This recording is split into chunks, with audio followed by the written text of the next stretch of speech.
r/NoSleep. Posted by u/impossible_leave_622. Paladin, don't ask them for help. I have always lived in a small town. This town is ideal for me, it keeps the monster and the entities out there away from me. Lately I have been wondering what they have been up to. I've been hearing about them all over the place. People are getting smarter and are following rules to survive, others even started organizations to stop them, a few have even started to study them. Working part-time at my gas station, I never thought I was going to ever see one of these monsters. Until one night a truck driver came up to refuel. I saw his truck pull up, do 3 laps around the station and stop at the third pump to refuel. I recognized the signs he was doing this because he was trying to keep something from killing him. He came in, and just as I guessed he would, he paid with $33.33.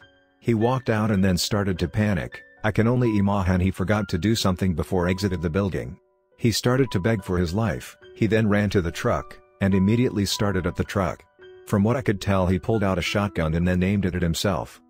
Why would he start up the truck to just kill himself? Then I realized that the monster was in the cabin of the truck just above him. The shot went off and the flash blinded what happened after that, but I know that the humanoid monster I saw inside the cabin got him. I decided to keep to myself and stayed inside the gas station. 33 minutes later a tall man walks in. He was wearing a large trench coat, with a black baseball cap on, with the numbers 333 on it. He walked up to the counter. "Would you like to make a delivery for me? It pays good, I can assure you," he said. His voice sounded normal. I was expecting something more menacing, deep and fear-inducing. Not this. "No, thanks, I don't care about your delivery," I replied right away. This confused the man. Then he asked me, "Even if the pay is $50K for 3 hours and 33 minutes worth of work?" The money did catch my attention. My shift was over in about 10 minutes, so I decided to just go with it and accept this job offer. "What kind of deliver and where do I need to take it?" I asked him. "Does that mean you accept my job offer?" he asked. "Yes, what do I need to do?" I asked him. "Here," he said, then extended his arm, tapped the counter 3 times and whispered something I couldn't make out. Slowly a knife started to carve writings on the counter. As the carving continues, the man looks down at me and says, "The delivery is simple, take that truck over there and drive it to the next town over, you will know which one when you get there." So, I am guessing the road will take me to the place. I just need to stay on it for 3 hours and 33 minutes in order to arrive at the correct place, right? I asked him. He was stunned for a second. "Yes, and you have knowledge of this, and you still agreed?" "I didn't, I was just guessing," I said. Then I looked down. In order to make it to my destination I must follow a set of instructions, right? So, these must be it. "Yes," he said. The carving seemed to have finished. It read, "Rule 1. At the 33-minute mark you will see your atmosphere change. It will start to get foggy, slowly the fog will be so thick you would be able to recognize where you are going. Keep the steadiest speed and do your best to keep the truck on the road. Rule 2. At the 99th mile marker the fog should clear up, this is where there is going to be tapping on the windows. It will tap for 33 minutes trying to get your attention. Keep your eyes on the road, you don't want to know what happens if you look at it. Rule 3. After the tapping stops you will see that there is a monster on review mirror trying to take your fuel. The road will manifest a tunnel, try to drive against the wall to keep the monster from taking the fuel. Rule 3A. If you are unsuccessful and the monster took the fuel, the road will take you back to the nearest gas station. When you get there, you must do 3 laps around the gas station, and stop at the third pump and refuel with $33.33. Once you pay, remember to tap the counter 3 times. Rule 4. If you were successful and stopped the monster from taking the fuel, the next 33 minutes should be uninterrupted ride. During this time, you should make preparations. Load up the gun onto the seat and get ready to shoot. There will be multiple attempts to break the cabin by outside forces. If one manages to break a window, use the gun to force them out. Rule 5. Keep the speed as steady as you can, you should be close to the end. Never drop your speed under 33 miles per hour unless you are ready to die. Rule 6. The last stretch of road is really bumpy.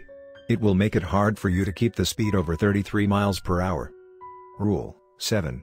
Once you are in the last 3 miles of the road, you will see all the entities try and stop you from reaching the end. They will try and get the fuel, they will try and break the windows, the bumpy road will become rough and almost dirt. The mist will come back, and it will be so dense you won't know what is in front of you. Once I was done reading the rules, I looked up and saw that the man was gone. I walked outside and saw that the truck was labeled Truck 333. From all the threes everywhere, I can only assume it was this truck that I had to drive. The truck was colored red, and it seemed to be from the 80s. Even if it was an older model, it still looked new. Before getting on it, I made sure I had my pendant and my red gloves. To survive, it's all I really needed. The steering wheel, it had 3 human fingers connecting the inner circle to the outer circle. The outer circle seemed stitched together with human skin. The seats looked normal, so I just sat on them. I continued to study the rest of the cabin. The dashboard seems nice until I noticed there was a skull on the right side. It seemed to be in the dash facing me. I guess they are trying to unsettle me. Once I closed the cabin, I started to look for the keys. While looking for the keys, I realized I tapped the dash 3 times and the truck started up. I should have figured it was something like that. I started, then shifted into gear to begin my job. The only thing in my mind was the bumpy road. Everything else seemed easy. After the first 33 minutes of peace, the fog started up. It forced me to slow down, but I didn't let up. I assumed the fog was to force to slow down under 33 miles per hour. It was uneventful. The fog showed flashes of monsters running on the side of the truck, and then a few of them were walking on the top part of the truck. Once the fog was gone, the tapping began almost immediately. I can only assume that I was going fast in the fog and passed marker 99 quickly. The tapping should have lasted 33 minutes, but for some reason it only lasted 3 minutes. I decided to grab the shotgun, loaded up, and got prepared for the next part. I used the pendant to enchant the shotgun. When I looked in the review mirror, I saw a creature that started to suck on the fuel tank. Then a tunnel manifested in front of me, just like the rule said it would. Instead of trying to hit him with the wall of the tunnel, I scrolled down the window and shot him with the shotgun. I hit the creature with the first shot. It fell of the truck and the tunnel disappeared right away. I scrolled up the window right away and prepared for the next part. I touched windows with my gloves as I was driving. I couldn't reach the passenger side, but that made me realize that this window is the only window that they will break. After a few moments, the banging started. With the banging, I also heard some crying, yelling. These creatures seemed to be in pain. One of them started to bang the passenger side of the truck and realized that this window is the only window they can bang and not get hurt. I aimed the shotgun in that direction, and he backed off right away. I didn't even get to shoot. They didn't even break the window. I think they just realized I am more prepared than other people that have gotten this job before me. The road also seemed to be coming to an end. No bumpy road or anything. The end was just a warehouse in the middle of nowhere. The surrounding buildings were barely visible, covered with thick fog. After docking the truck, I got off and saw that the man that offered the job was standing on the corner. I walked up to him. He was still wearing the trench coat and baseball cap. He was holding a briefcase this time around. "What are you?" No human should have been able to do that. His voice sounded terrified and angry. "I am human. You just don't seem to realize that I was never scared of you." I replied. "You can't be human. Every creature here is afraid of you. You killed one with a shotgun. They were unable to break the windows to my truck.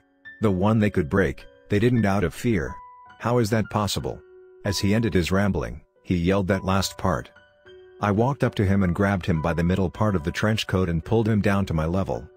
"Humans are the worst creatures in this planet. Now give me the money and take me back to my gas station. If not, all I have to do is squeeze your head with these gloves," I stated. When I pulled him down, I was able to realize that this creature had red skin, blue eyes, and yellow teeth. "We live longer than any human can. How is it that we have never ran into someone like you before?" he asked me as he slowly moved his hands to up. I could only imagine he was going to either push me away to try and kill me.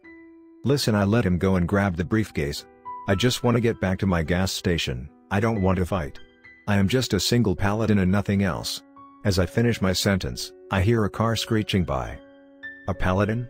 You mean the holy knights that died off within the 1st century that humans were born?" He was looking at me with a puzzling face. "I just got bad at myself. Nobody should know what I am. Not even creatures or entities. Sorry, but nobody should know that." I then grabbed him by his face. He began to yell in pain and cried for help. All the nearby creatures started to rush me from their hiding spots. They were trying to defend him. I squeezed hard and destroyed his head and started to defend myself. I won't go into details on how I got out of there, but to put it simple, all the rocks I pick up can be used as bullets when I throw them. Once I was back at the gas station, I realized a few things. The monsters, Creatures and entities have been creating jobs for their entertainment and the prize is nice. So, if you ever come by my gas station and you are following some weird set of rules, I will end your life to take over. I want that money, I don't care for your life.